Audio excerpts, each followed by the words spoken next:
And welcome to the In-Game Boss Podcast. I am your host, Jeremy, a.k.a. your retro activist, a.k.a. your in-game boss, a.k.a. Hype Man E3 Man. And along with me is my buddy, my Star Wars buddy, my Empire Strike Back buddy, and that is Mr. Jaron. A.k.a. the Mando, a.k.a. the grumpiest of bears, a.k.a. this is the way of Evil of Aku.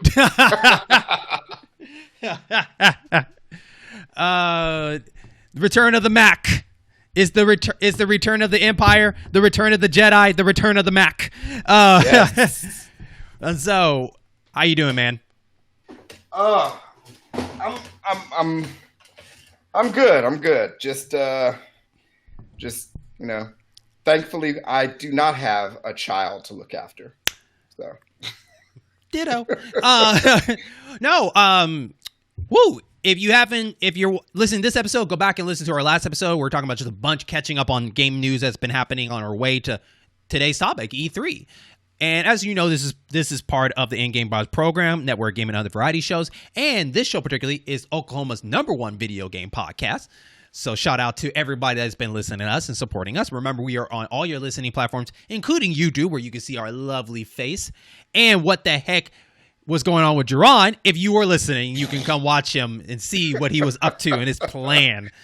A lot of clues there and whatnot. But we want to get straight into our E3 prediction, or in this segment we called It Better Be There. Now, the reason I did this idea is because there's a lot of games that have been talked about the last E3s that have not been showing up to the party lately and have been talked about, and we need to address these. We need to hear some things going on, like, hey, what's going on with this game? What are we doing about this game? You know?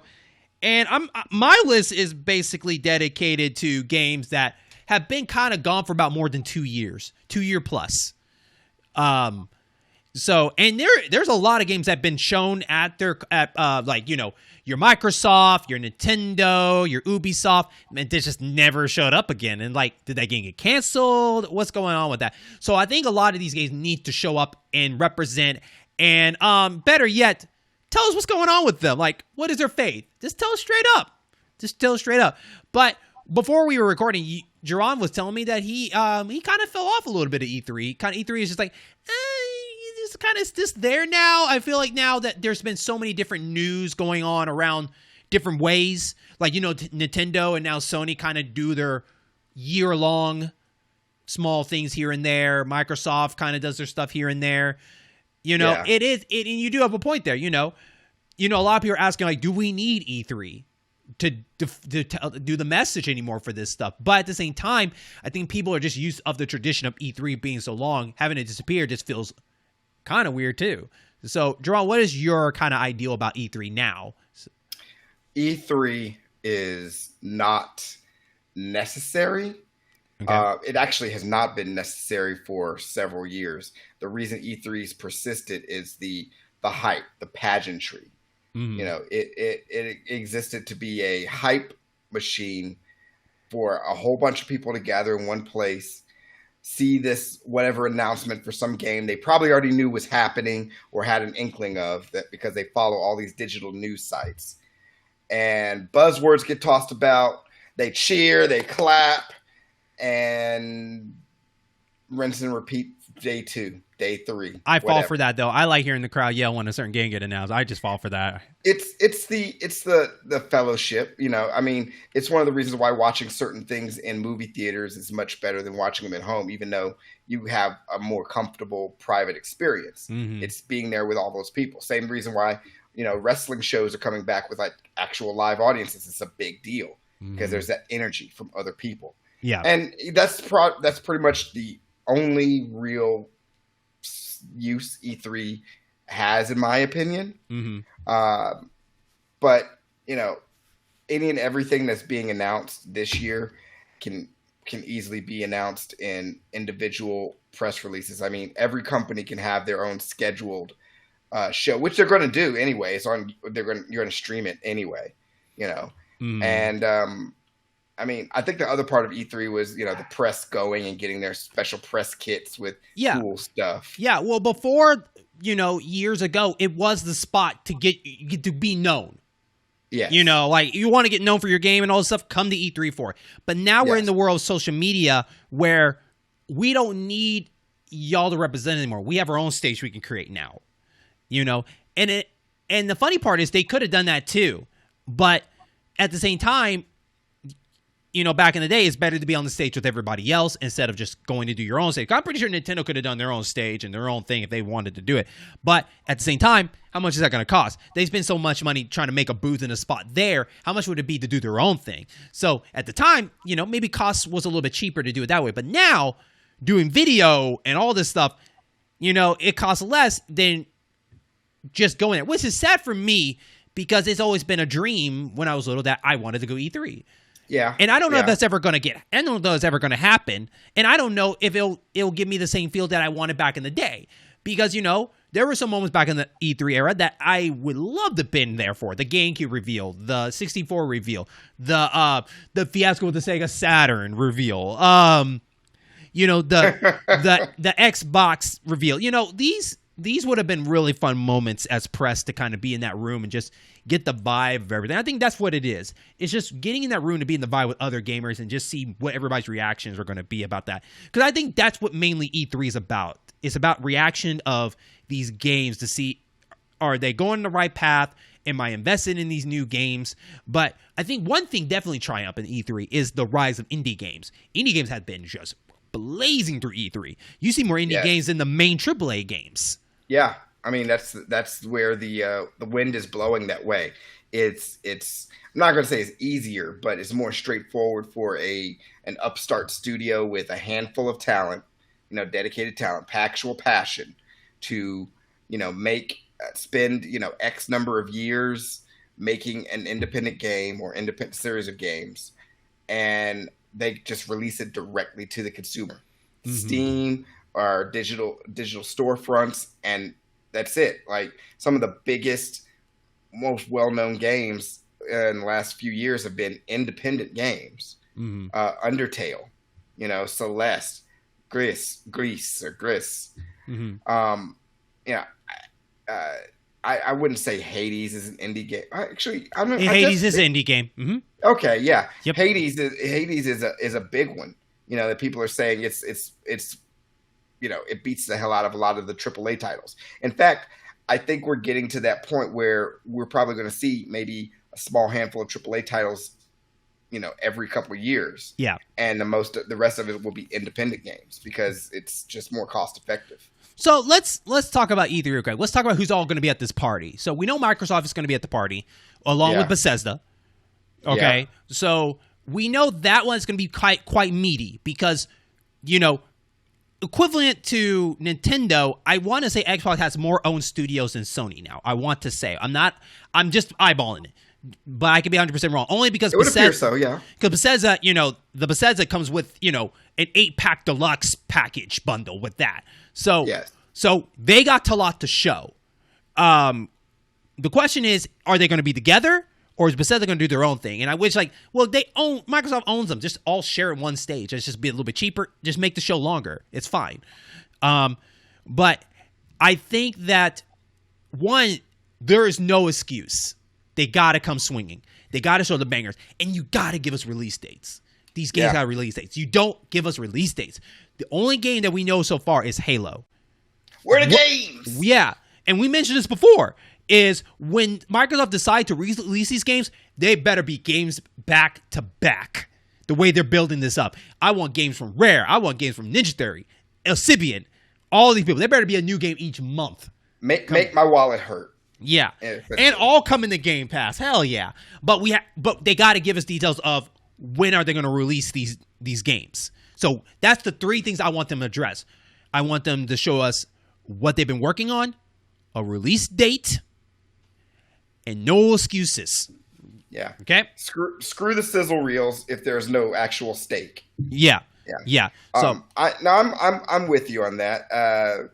I mean that's the expectation that everybody's had since last year, and then especially or doubly since Xbox or Microsoft has announced acquisition of this studio, that studio, this studio, that studio, and then the joint Xbox Game Studios that it's pulled under. Mm-hmm. And all of these companies have incredible franchises under their belt. I mean, that means Doom, Wolfenstein.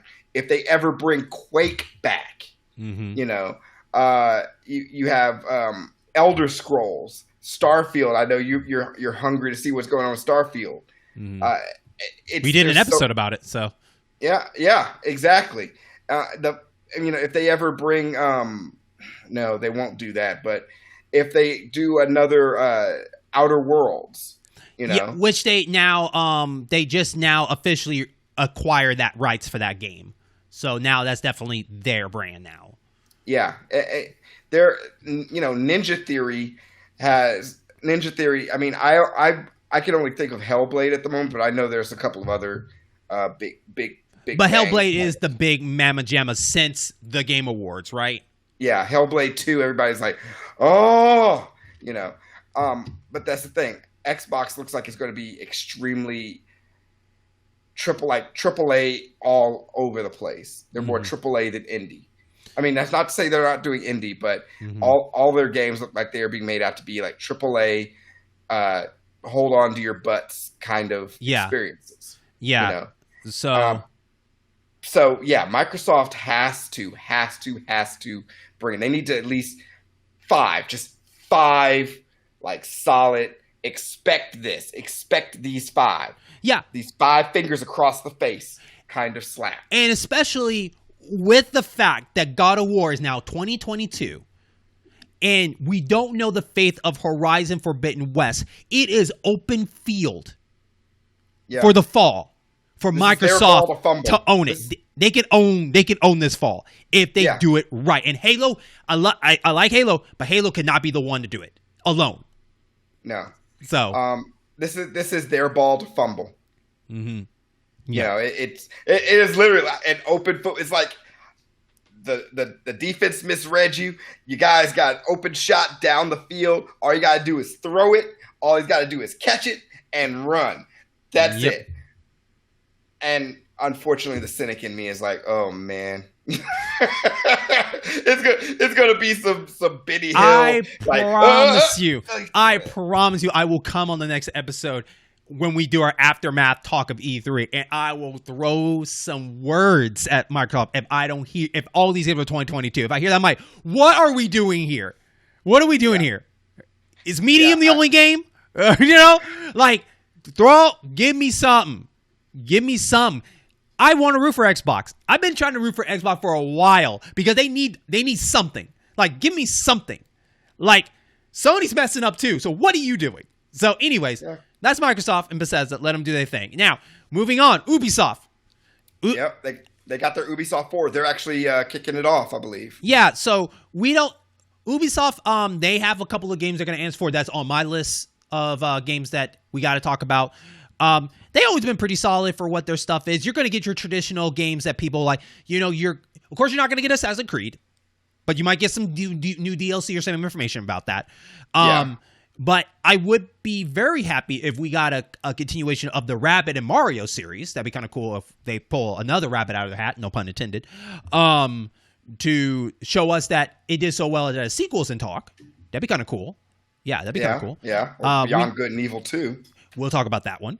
That's on my list. But we also know that Just Dance is definitely going to make his rounds. Yes, it's going to get a PS3 edition. Yeah, right.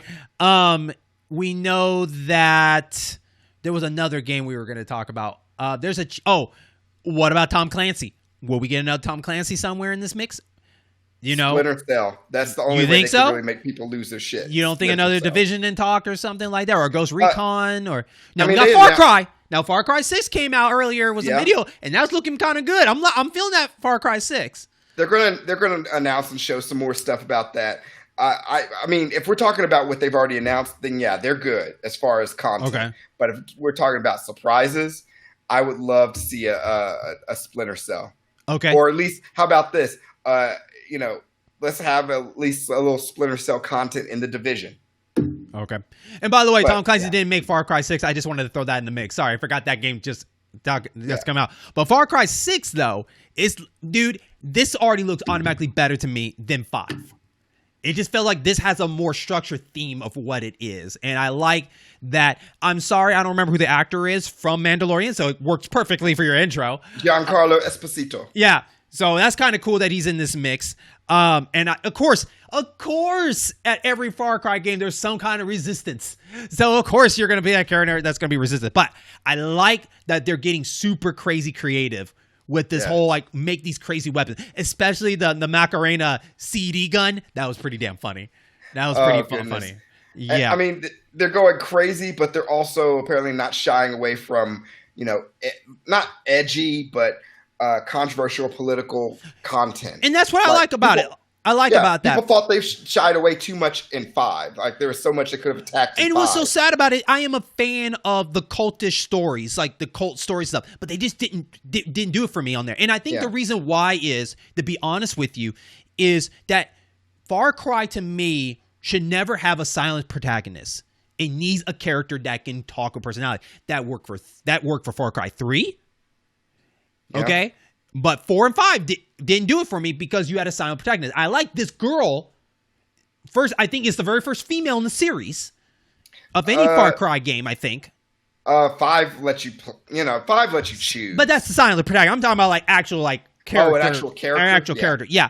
And I think this game is going to do well, and it'll show that Far Cry needs to stop doing silent protagonists. I'm at the point of games where, like, take a risk. Make a character. If I like it, I like it. I don't. But don't make the silence because it just doesn't work for me anymore.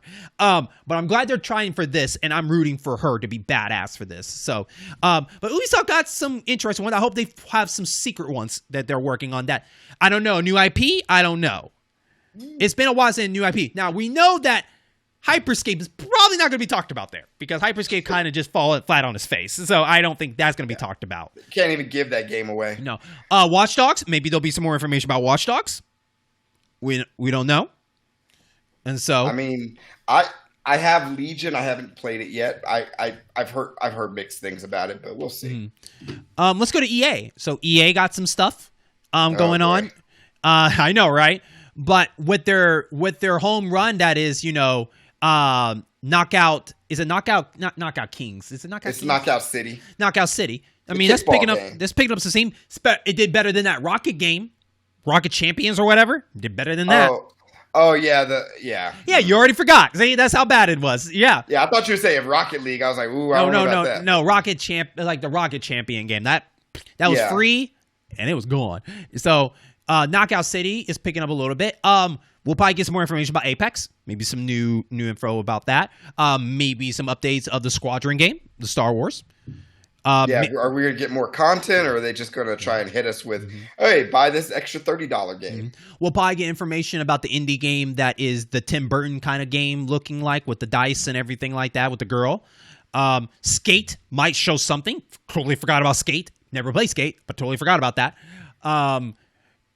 Funny because Tony Hawk is coming around out on the Switch around that time too. So anyways, but you got Skate that's coming in. But will we have any new IPs or anything new from there? You got the Mass Effect.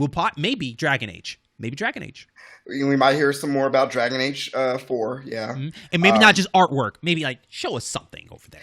I mean, they better not pull a CD Projekt Red and have Keanu Reeves come out and stuff, because that's like, crap. We love Keanu Reeves, but ooh.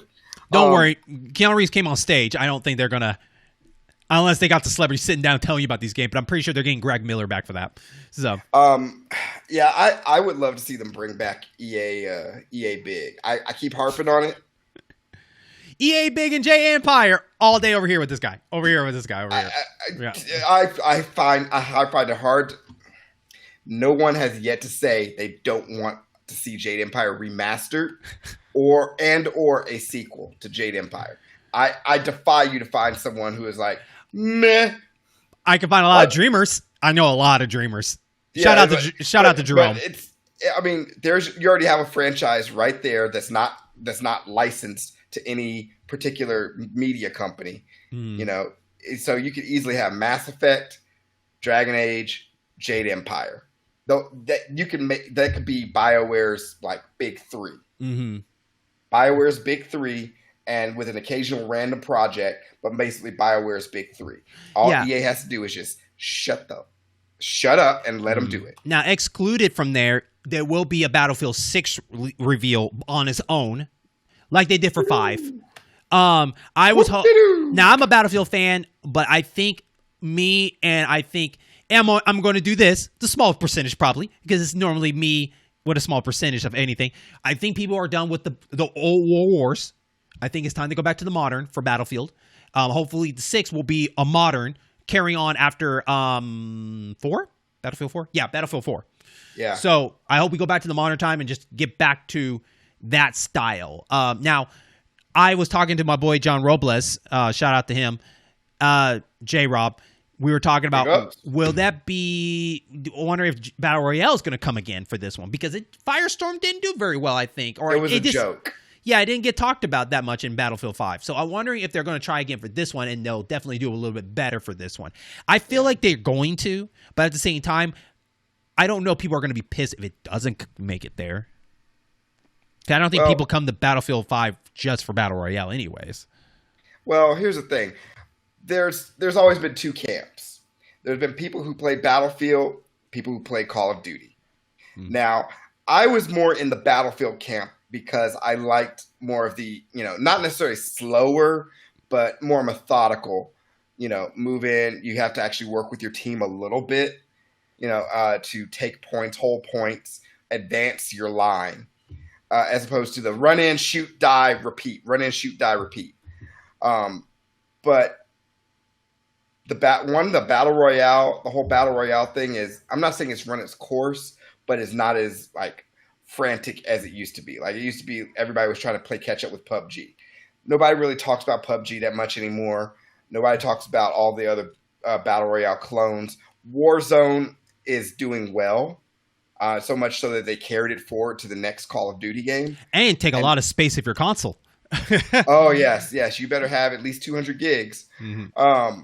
But I honestly, I hope they throw a swerve with us. With Battlefield 6, we get Battlefield 6, but for the multiplayer aspect, we get the over the topness of Battlefield Bad Company. I love Battlefield Bad Company 2. I love Bad Company 2, and it sucks. I like it because it's very arcade-ish style of war. Yeah. I don't know real, why, but it's not. I know, right? I don't know why they won't come back to it. I think that helped build that. I think that game helped carry that series to the next thing. Yeah. But they just don't do it. I know people who still play it. It's so long. Still play that and Battlefield 4. It kills me. I even say make it a small thing. Make it a mode. I don't care. Call it Bad Company mode or something. I don't care. Give me that Bad Company love. That's the reason I got into Battlefield. That's the only reason I got Battlefield because of Bad Company 2. The maps weren't too huge. Mm-hmm. The maps weren't too huge, and you had. I mean, I'm not going to say gimmicks, but there were things to do on every map. You have the quote-unquote destructible buildings. Oh. But it was so much fun, until people started, exploiting, just get 5 engineers, just blow up a building, collapse the whole thing. But still, you could actually use that as part of your strategy. Okay, we need to move through here. This is cutting us off. Blow a hole in this. Yeah, I'm with you. A Bad Company 2 type multiplayer would be... A remaster Bad Company 2. And just upgrade it and still have the explosions, just have the wackiness, and just leave us alone. Yeah, I'm good. Yeah, hell yeah. Just remaster Bad Company. I'm not always for remasters, but Bad Company 2, new textures, quality of life changes, better server, whatever like that, so it's easier to find friends, and add a couple of more maps. Yeah, done. Yeah. That will print money. But no matter what, man, every time I watch an E3 thing, I always walk up always upset than happy every time. I'll get one thing and I'm like, you did great, and then everything is kind of downfall. So I'm not hoping anything with EA. I think I'm still gonna walk. No. I'm like, okay, all right, pie in the sky. Yeah. So that makes you a dreamer. It does. Shame on me. And you know what's in the word dreamer? An E and an A. Anyways. And the word ream. Right. So another one that's actually been in the mix lately, the last couple of years, I want to say was, what I was going to say. Oh, Digital Devolver. And they are, they've been in the mix a lot for their short things. So I'm curious what they're going to bring to the play. Now, I mean, I'm not going to go down a list, but, my friend Pedro was like a big pop one, like the ballet shooting game and everything like that, to Katana Zero. You get a lot. They do a good job from the Messenger, Titan Soul, so I'm excited what they're going to bring, even though it's probably going to be like a 5-minute conference or whatever they're going to do. Yeah. But I mean, they're just a publisher, but they don't know how to grab talent. Yeah. And they're the ones that did Gris. So yeah. They enable a lot of these smaller studios to get their dream out there. Mm-hmm. Yeah. Yeah. So I'm excited to see what they're going to bring in their small little time that they have. It's so weird that no one had bought them yet, but hey, maybe it'll happen in the future. God forbid Xbox says, okay, we're going to buy Devolver. I want Nintendo to buy them. I think I mentioned it on EA Should Go Shopping episode. No, yeah, Nintendo Go Shopping episode. I said they should buy Digital Devolver. So acquisitions are more of a Western thing anyway. True, but they have retro, so that's a Western. Yeah. Anyways, so moving on from there, we have the big mamma jamma, Square Enix. So Square Enix is coming in, and the place of all your RPG games. And so, we're probably going to get some stories about the project game they're talking about that has a name now. I forgot what it was, but it was Triangle. called... No, not that one. It was Project Alita at first, and then it became its own game with the girl, a certain celebrity from a show is now the image of that. It was a black woman. Forgot her name. Oh, man. Now I got to find out. Yeah, you can look that up. But you're right. Project Triangle could be talked about. From the which the demo still should be available on Switch. You can download and play. I haven't even started it yet. But those are the same people that did Octopath Traveler are doing that. But Project Athia. That's what it is. Yeah, Athia. Yeah. And so, but from there, I mean, what other games could they be talking about? Are we going to get some more Dragon Quest stuff from that conference on here? What about what about the Final Fantasy Neo rumor talk of Tecmo, crap. Koei Tecmo? Yeah, Koei Tecmo is in talk to do a Final Fantasy game that might be like a Neo game style. That would be interesting. I mean, they already have the engine that they could use for it. I think that'd be kind of rad.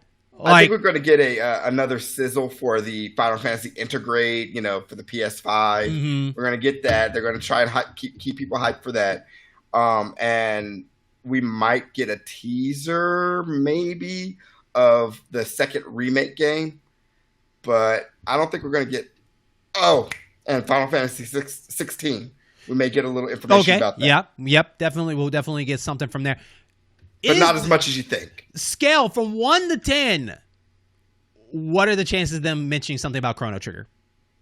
1 being not a chance in hell. Yes. And 10 being a sure thing. I give it a -3. Okay. All right. I give it a 1. That's my little hope. So, I put my hope in a shoebox and buried it out back. And it could be so much as a port to the Switch. Yes, it should come to the Switch.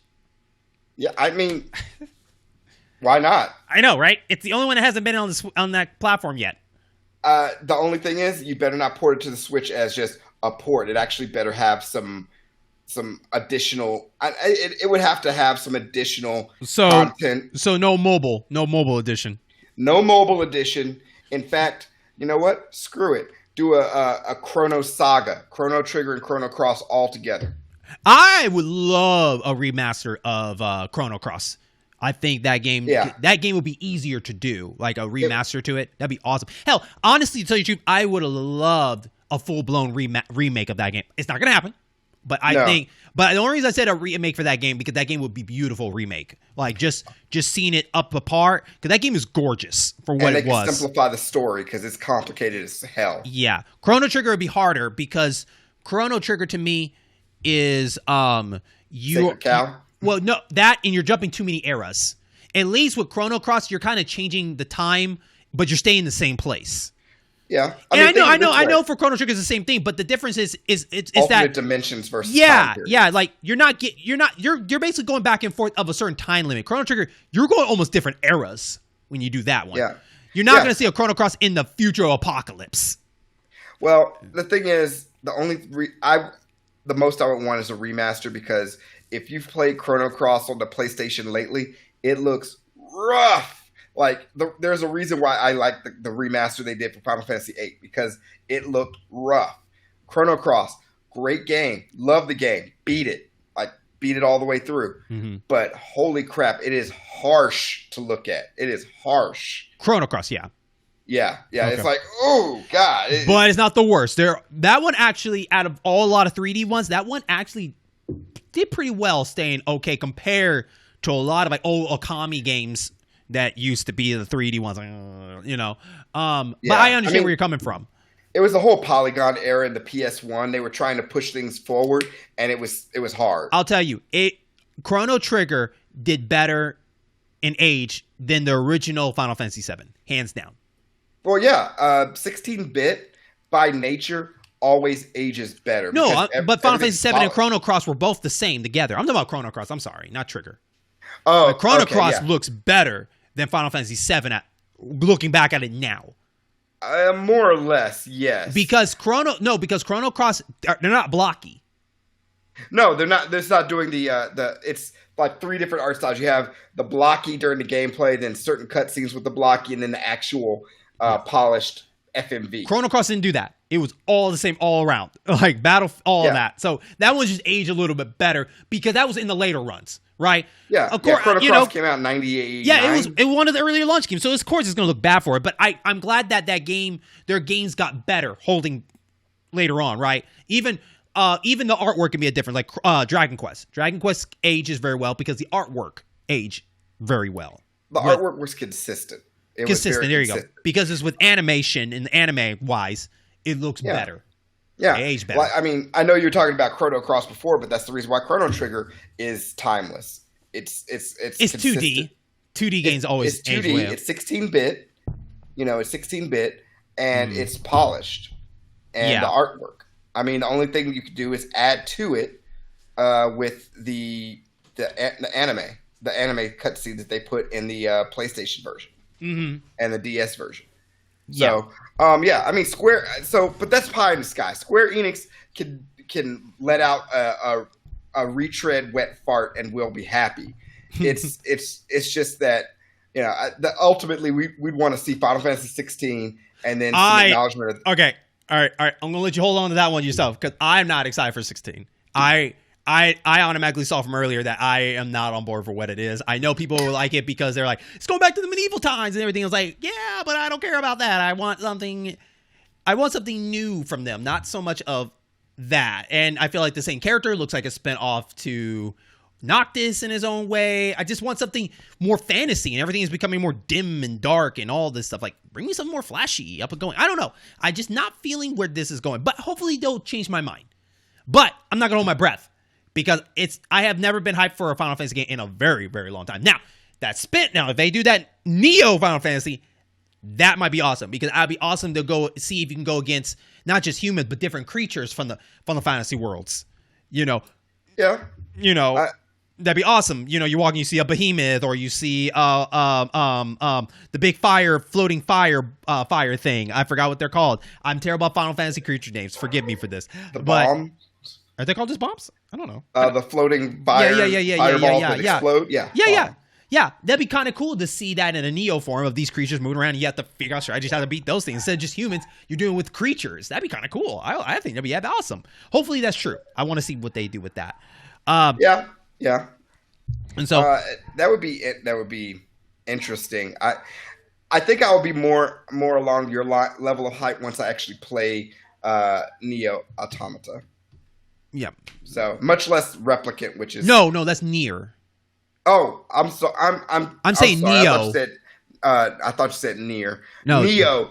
I have Neo 1 and 2. I need to. I'm talking about that, but in a Final Fantasy form. I think that would be interesting to fight creatures instead of just humans, like Neo does. Right? It'd be kind of cool to see it right there. Now, as for the Nier.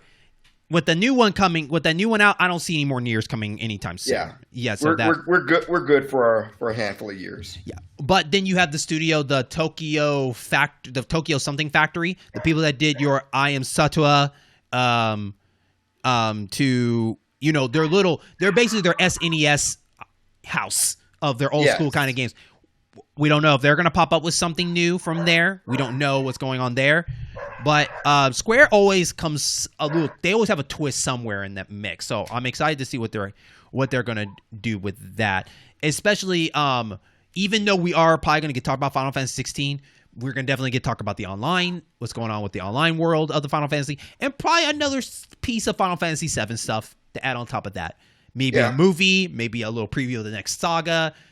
Something. Something's going to happen. The fact they have that many irons in the fire, just Final Fantasy franchise alone. Someone is going to hear something they like. Yeah, because don't forget, during the state of play, or not state of play, but after the state of play of Final Fantasy, Square Enix went into more details about other Final Fantasy VII information. Don't forget that you had that battle royale that they were talking about that kind of just slipped right through a lot of people's mind because I don't think anybody's interested, but that could be talked about.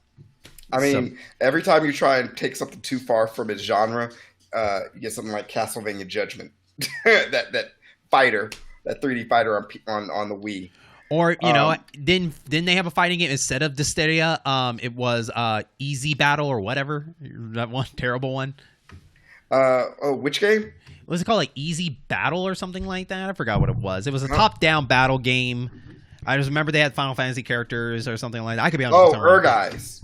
Sure, why not? Sure not. Yeah, that was I don't know, a PlayStation. Oh, that would be funny if they remaster that, but no, that's not happening. No, I think that game is not. I said funny. I didn't say good. it'd be funny, not good. Nobody's gonna. No. Don't get me started on the PS1 experimental days of Square. But yeah, I don't know. We'll see. What else you got? So I think the last one we got to talk about, and I can't think of anybody else before I talk about this one, but you can fill in the blanks if I forgot about anybody else. But mostly at the end of E3, we always have Nintendo that closed it out. And they announced they're doing theirs on the 15th on Tuesday. They always do it on a Tuesday on E3. And they're the ones that kind of, really bring it home. If you're a Nintendo fan, most of the time you'll walk away happy. If you are kind of a casual Nintendo fan, you might end up finding nothing out of it. But yeah. I think that they have a lot of games that they be happy to talk about. You got Splatoon 3 that was teased. They can be talking about that.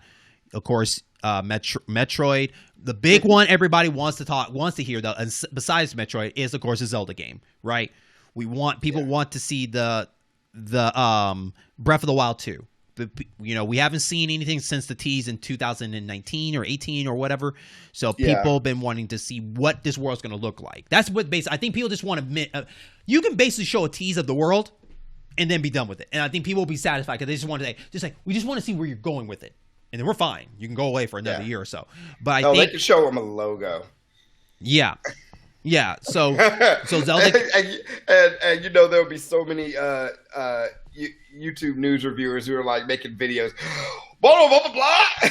Mm-hmm. So, but there is talk about a new Donkey Kong game that might be kind of an open world Donkey Kong game or something like that, not your traditional 2D like Tropical Freeze and Donkey Kong Country Returns. This might be better more than 64. I hope. I hope so too. It depends who's doing it. But that's in talk for that. Of course, we got Smash Brothers reveal. We don't know who it is. Please be Earthworm Jim. But it's not going to happen. But you got them coming through there. You have maybe a new Mario something. We're definitely going to get some more information about Mario Golf. That's definitely going to be talked about there. Even though it's going to release this month, we're going to get some Mario Golf information. But I can't really think of really anything else that they might throw out of their hat. I mean, could there be a F-Zero that might throw a loop in this? Nintendo's went on record saying that they will talk primarily about, I think they're going to take 30, 40 minutes, talk primarily about multiple games that will mostly release in 2021. And the way Nintendo is, they do not really talk at length about a game until they have a solid release date in mind. Mm-hmm. That's one thing I will always give Nintendo. If they say, hey, this is coming at such and such, 9 times out of 10, it's coming at that time. They don't talk about it until it's within 5 to 6 months. Mm-hmm. Other times I'll just say, coming in 2 months. Wait, what? So I Well, when we get to the list, I'll go more in depth. But I bet you for the Smash Brothers DLC, Waluigi. You think it's about time? They finally say Waluigi. Waluigi jumps in there, and they got to make him like crazy different.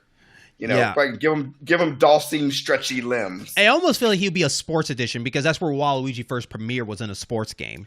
Oh, he hits you with various sports equipment. Probably. That's the only thing I can think of for his gameplay, but maybe they'll pull something out of their hat. But we do talk about Shin Megami Tensei 5 that was leaked.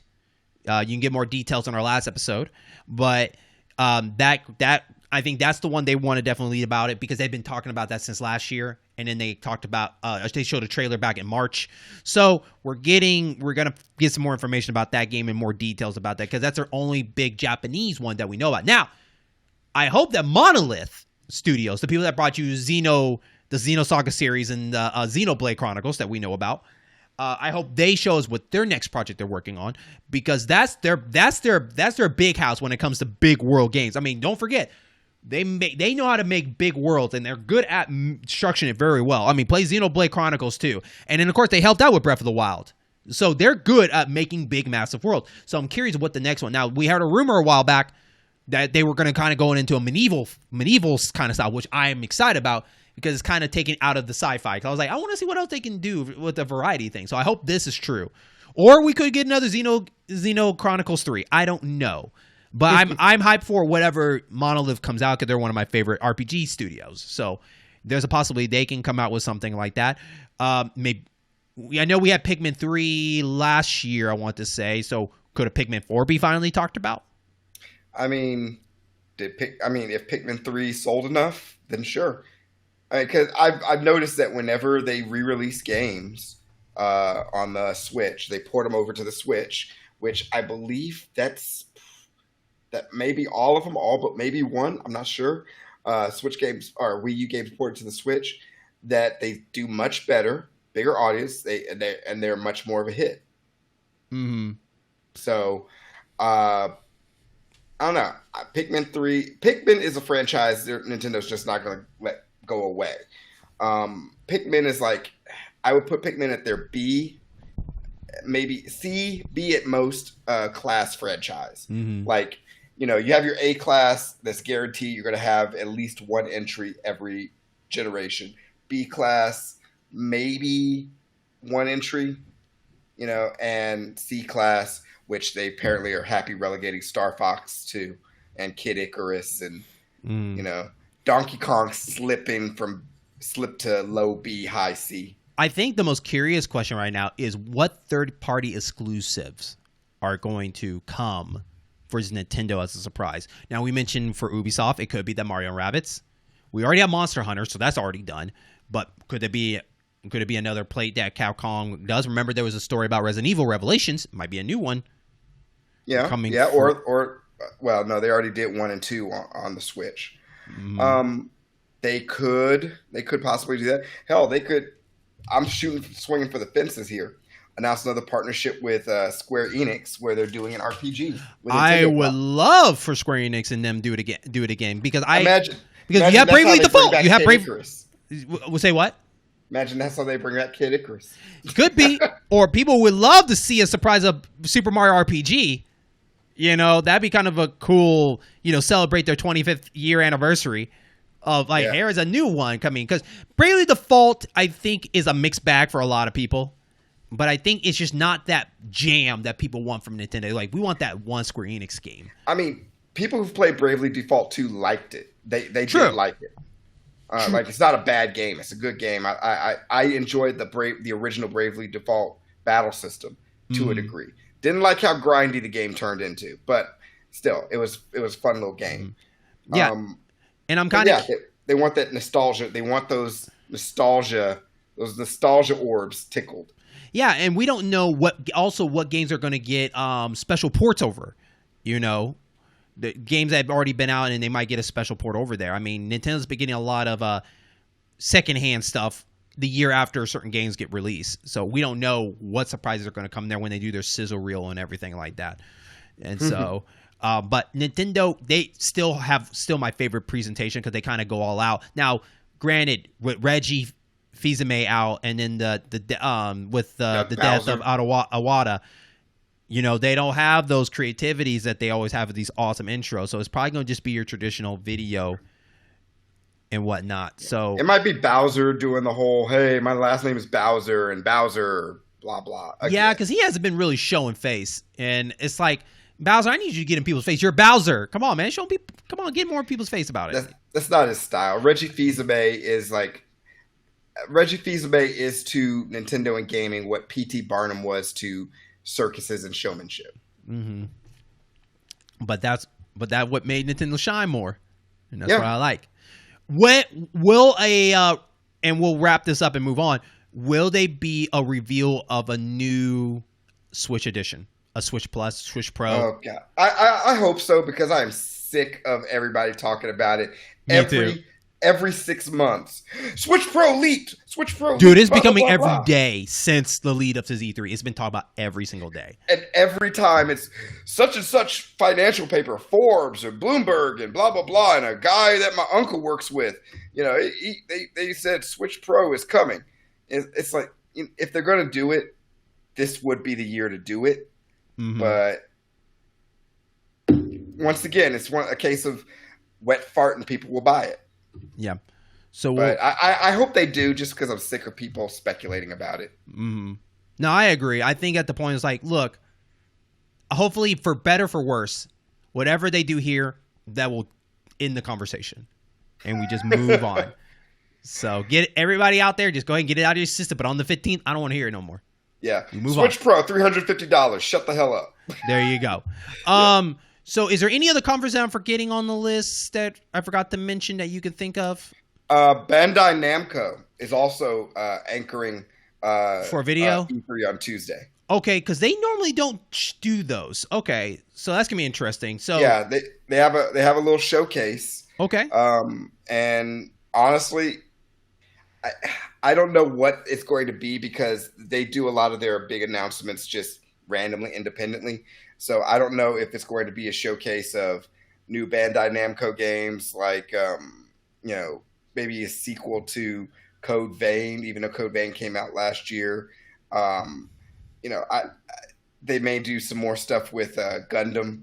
They love Gundam. Definitely the face of it is going to be Scarlet Nexus, because that's the one they're trying to push for, and the new Tales game. Yeah, Scarlet Nexus, I think that comes out next week or week after.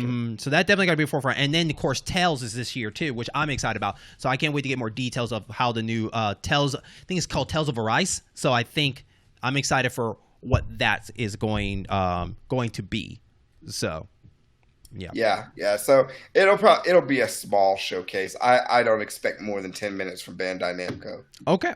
All right. With that, let's go into our other part called It Better Be There. So every E3, everybody always has that game like, man, are they going to show this game? Is it going to show this game?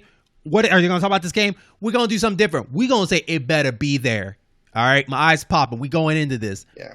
We don't hope. We wish. It better be there. All right. It better be there, and it better explain itself. So we have a couple games on our list that we want to talk about. Just games that have been kind of missing for a while and whatnot, and just kind of talk about it and what we want from it and everything like that. So I'll go first. So for me, Bayonetta 3 better be there, and it better show us some what it's been doing. I want to know what Bayonetta looks like. I want to know what the new mechanics look like. I want to know what crazy trailer they're going to show us that she's up to and who's still around for it. Bayonetta it was a slow burn, but ever since the second one, it picked up a little bit more and people have been hungry for more. That's Platinum's like bread and butter, one of their most important games. So I hope that's there. On top of that too, they also have another game that is coming out from Square Enix too. So I'm wondering if that's going to be talked about at Square Enix. I forgot what it was called, but it's a Square Enix kind of a battle up game. Since they did Nier Automata, they got another project for that. So, but Bayonetta, it's been talked about since way back in 2018 when they had just the bullet shots of 3. Yeah, I remember that. So, Nintendo, Bayonetta 3 better be there, and it better explain itself. Are you excited for Bayonetta 3? Let us know down below. But, Jaron, are you excited for Bayonetta 3? I'm not excited. I'll mess with it, but I still need to finish. I've started Bayonetta 1 multiple times, and I have Bayonetta 2 sitting on the Wii U. I may just bite the bullet and get it for the Switch because I don't feel like setting up the Wii U. But from what I played of it, I liked it. I enjoyed it. It was fun. I mean, I remember playing Bayonetta on the PS3 way back when, and I wish that the Wii U actually had the video or whatever, but that's neither here nor there. Bayonetta 3, I hope it's there, but I'm not going to, I'm not going to pop my eyes and go kill somebody if it's not. I will. No, I'm just kidding. Anyways, what game better be there, Jaron? Oh goodness, I'm just going to start off with the obvious. A Zelda collection. Zelda collection better be there. And ambitious. It's like elbow drop. I'm going for the finisher immediately. And it better have several Zeldas from the GameCube and N64 generation. That's too ambitious. Now you know damn well that Mario didn't get. Mario got 3 in his collection. Yeah. You think they're going to do more than 3 for Zelda? I think what they're going to do for Zelda, they're going to do Twilight Princess. Okay. They're going to do Wind Waker. Okay. And just to thumb the nose at people, they're going to do Ocarina of Time, but no Majora's Mask. Okay. It's that Majora's Mask is going to be the Super Mario Galaxy 2. Like, why isn't that there? I'm going to take away Ocarina of Time since the Wii U has the HD edition of Twilight Princess and Wind Waker. It'll be a dual pack, just those 2 games, if that's possible. I'm going to say a dual collection like that. Okay, as long as it's the HD version, people will still buy it. Yep. To me, it makes more sense because it's a Wii U and it's easier to port. Yeah. Then the second part, my rebuttal to that will flow into number 2 when it comes around to my time. Okay. But yeah. Some form of Zelda collection, some proper 35th anniversary celebration. Skyward Sword and an amiibo that's already sold out is not enough. Hell, I do that and then put all the easy handheld ones for sale for a good price on the store itself. You got your Minish Cap, you got your Oracle Age and Seasons, you got your can't your do the Zelda DS ones. No, but you can do the traditional Zelda 1 and 2 because I don't know. Wait, I think is 1 on the free games for the $20 season? Is that the first one on it? Okay, what about the second one? I think so. I'm not sure though. Okay. Not 100%. Okay, then the Game Boy ones only. Game Boy and Game Boy Advance. Those all can be on there. Makes sense. Yeah. So those can be easy buys on just buying them single. I think people will do that. Even the Capcom old Legacy Collection and just split it up, 3D and then the Game Boy. They're not gonna. They're gonna call it Capcom on there. But regardless, I think it's possible for the 2 games. That is the remastered on the Wii U ports of the Twilight Princess and the Wind Waker make sense together. So I would love that. I hope it's there. I hope it's there for you. So for their sake, it better be. Beyond Good and Evil 2 better be there. You've been in development for 12 years. 12 years. Unless it's like Cyberpunk and they announced it. And you only showed us a little of what your idea is in 2017. You need to explain yourself. You need to tell us what's going on. Has the character design changed? Show us what you've been doing. Is it going to be No Man's Sky? Can I leave one planet and go to another planet without having to load? Give me something. Give me something that you're on the right track. I already predicted a while back this is going to be a next-gen game. It's not going to be cross. It's going to be next. I got my bingo card. So it's going to be next-gen. No way this is going to be cross-platform. I guarantee that. I'm pretty sure that's the reason it took so long. Because the new Jaron was like, nope, shift everything over there. So it better be there. Because I've been hyped for this game, but I'm losing my patience. Better show up. Better explain yourself, Ubi. So. And along with it, and another remaster of the original Beyond Good and Evil. They're like, hey, while you're waiting for this, buy this again. I know, and I'll do it. It'll be a remaster. If they do it, I'll do it. A remaster. On the Switch. Oh, goodness. Let's see.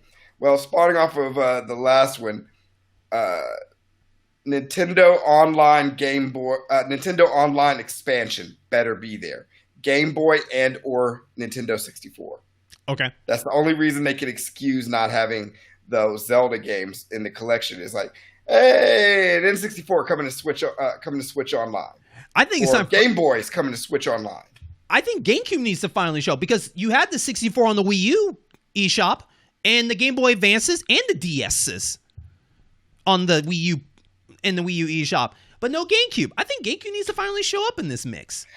I agree. It would be great to get.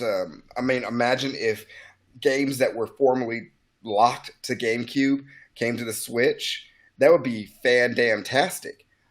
But for some reason, Nintendo seems very. I don't know. I don't know if they have a problem reconciling the progressive scan with the interlace scan and all that other crap. They're trying to get that going. I have no idea. But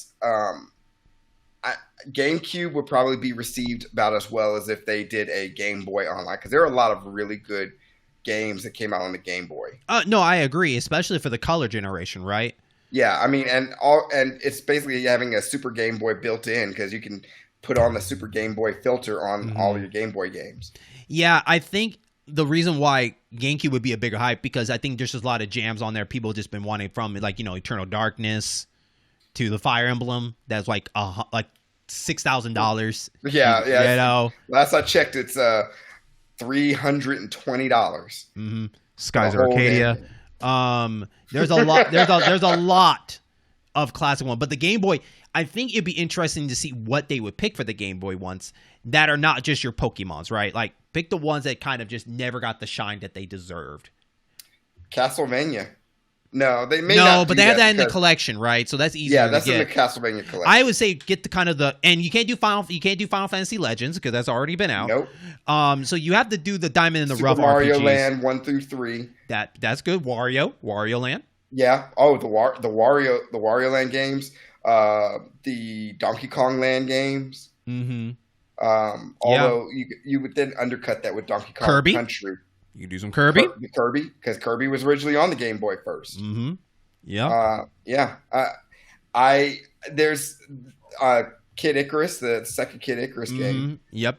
Yeah. Metroid. Well, now that it would be cool, but on top of that, it'd be even cooler if they somehow imported the 3DS one. But it is what it is. Yeah, so, I have a feeling that unless they do something amazing with this mythical Switch Pro, DS and 3DS, especially 3DS, are going to be locked to that system. Mm-hmm. So yeah. Speaking of Metroid Prime 4 better be there. Okay, it's been 2 years. People just want a piece. Just show us as an image. Show us a gameplay of Samus just walking into a room, and then you can cut it and say another year. Samus just walking. Yeah, she's walking, and then it turns right into first person, and we just see her pull a gun, build up the beam, shoot it, boom, 2023. I don't care.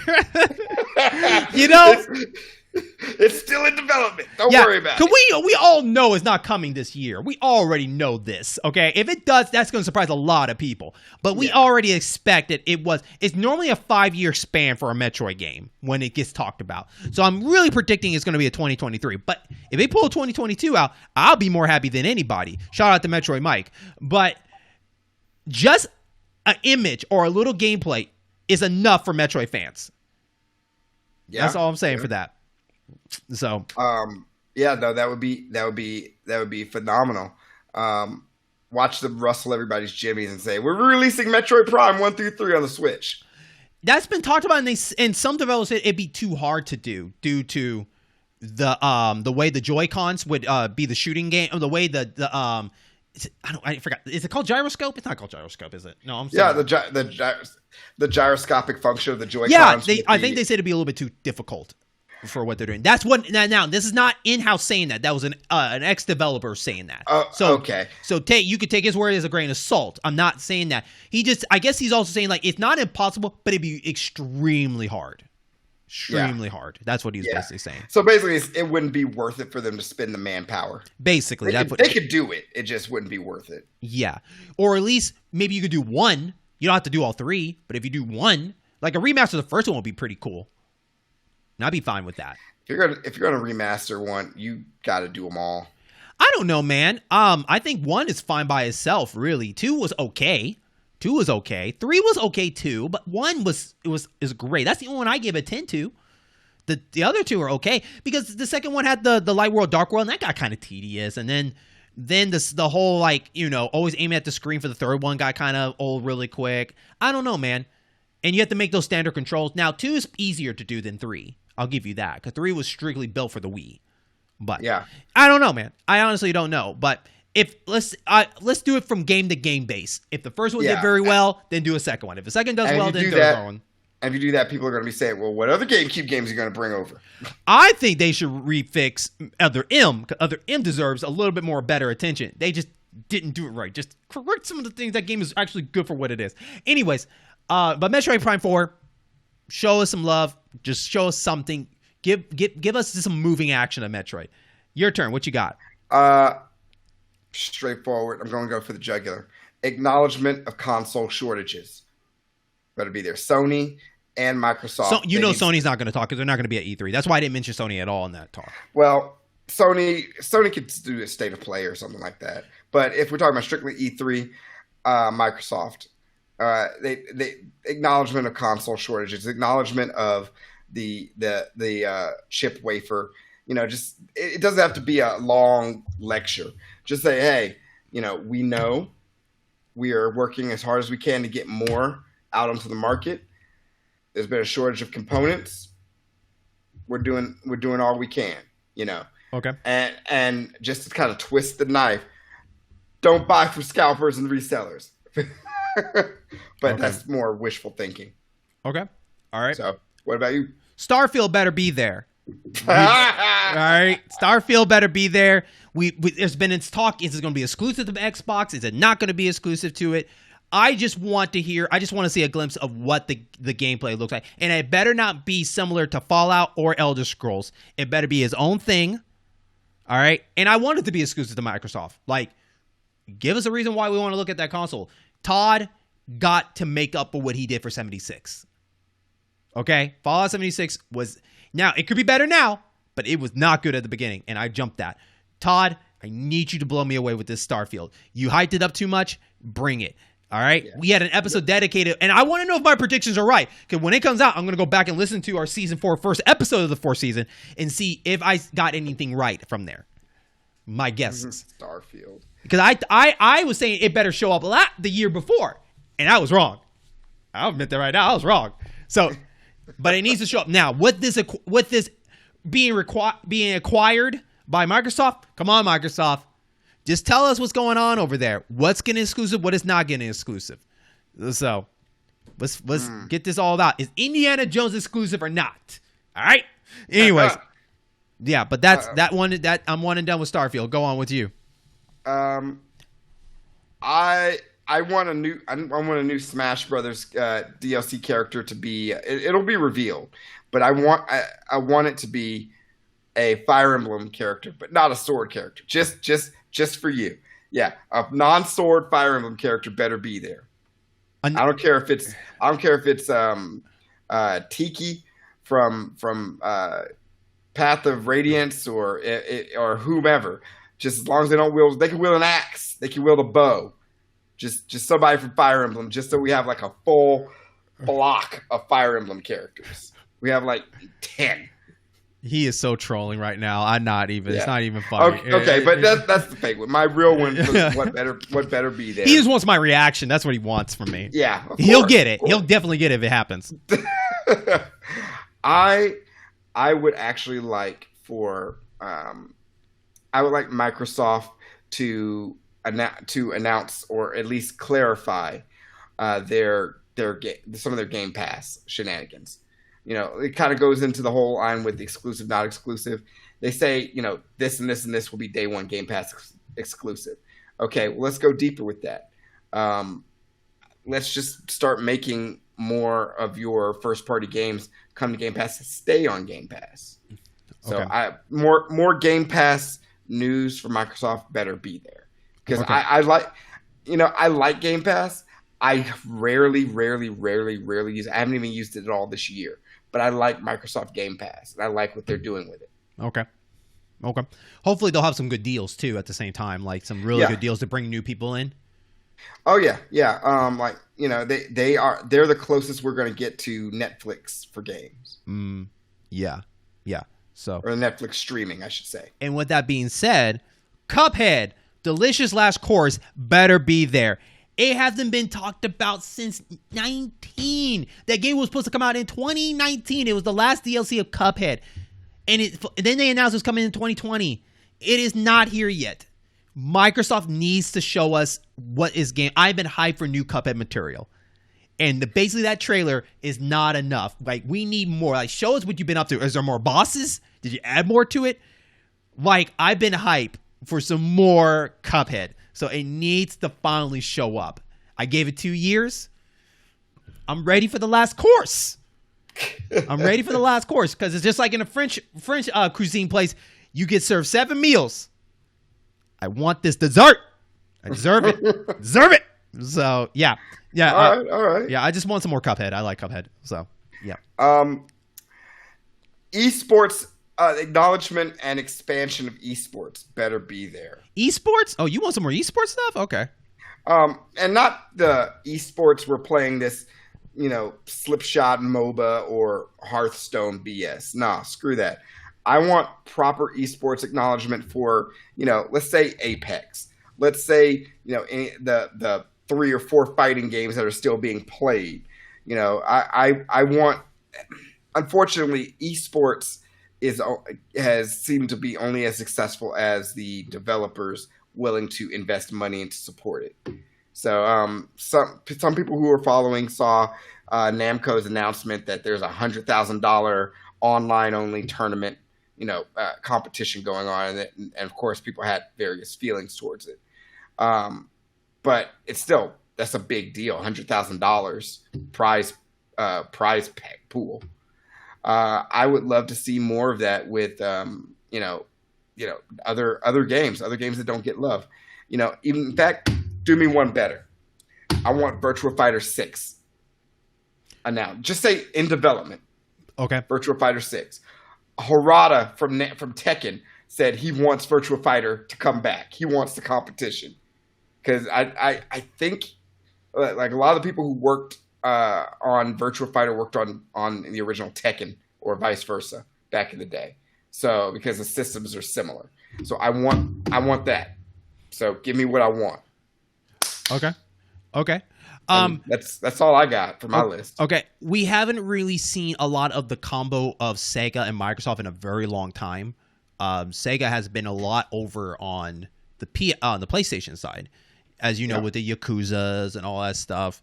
And it's interesting, right? And I think I want to see that come back. So I want to see what they would bring back over there. So with that being said, just to go ahead and complete this, there better be some new Sega ideas coming to that Xbox. Jet Set Radio. Now, remember, Sega talking about they're trying to look back at some of their classics, which they say all the time. All the time, and ends up being a collection of some sort to do that idea. But if they're slowly going to start from the ground up, it'd be kind of cool if they bring back, an Outrun again, or, a Jet Set Radio, or another Crazy Taxi, exclusive to Xbox, so they can show some love in that aspect. So I would love for Sega to kind of just step their game up. So, yeah. We'll see. Yeah. So that's basically my list. So these are the games that we hope and predict that they will be there, and, show us some other things. Is there anything else you want to add, Jaron, to the E3 effect? Anything else on your mind about E3? I mean, like I said, E3 is kind of, is the last handful of years has been a meh. But if there was anything that would get me excited to watch or follow E3 again, because for the most part, I will either just watch the notes, the after show notes, or stream it on my phone to the side. But if anything were to get me excited, it would have to be out of left field announcements from companies like Sega or Nintendo, anything like that. I want that. Whoa, they're doing that? Oh, snap. I'm ready to pre-order that. Like, I want to get pre-order excited. Mm-hmm. And that's very rare with me. Very rare. Okay. All right. Well, we'll just have to see what happens. But we're going to go ahead and wrap up this episode. And I want to thank everybody for listening to this episode. As you know, we are part of the In-Game Boss program. If you want to find other listening sites instead of the one you're listening to and you just want to jump around or have other options, remember we have a link tree down below that will take you some easier shortcuts. And if you're on YouTube, give us a subscribe, give us a like, tell us your thoughts, your opinions, leave a comment down below. We would love to hear that. What games are you hyped for E3? What games better be there that you want to be there? And whatnot. Yeah. Are you excited for it? You know, like I said, leave a comment down below. We'd love to hear you. But with that, of course, we didn't mention in the last episode, but if you want to find us personally, you can find me as RetroAmp07 on Twitter. On top of, you can find us on Twitter, on Facebook as the In-Game Boss program. On Twitter, you can just type in @ProgramIn. But to find Jaron personally, you can find him as... I'm only on Twitter. You can find me at TheGrumpyBear84. Okay. Give me a shout. All right. And with that, thank y'all so much. And we will catch you on our next episode where we're going to be talking about a little aftermath of E3. That'll be kind of a jam-packed episode to talk about some of the games that shine to us. And we'll see if all the games that we hope that are there will be there. And we'll talk about the hits and miss of that. The episode of How Pissed Will We Be?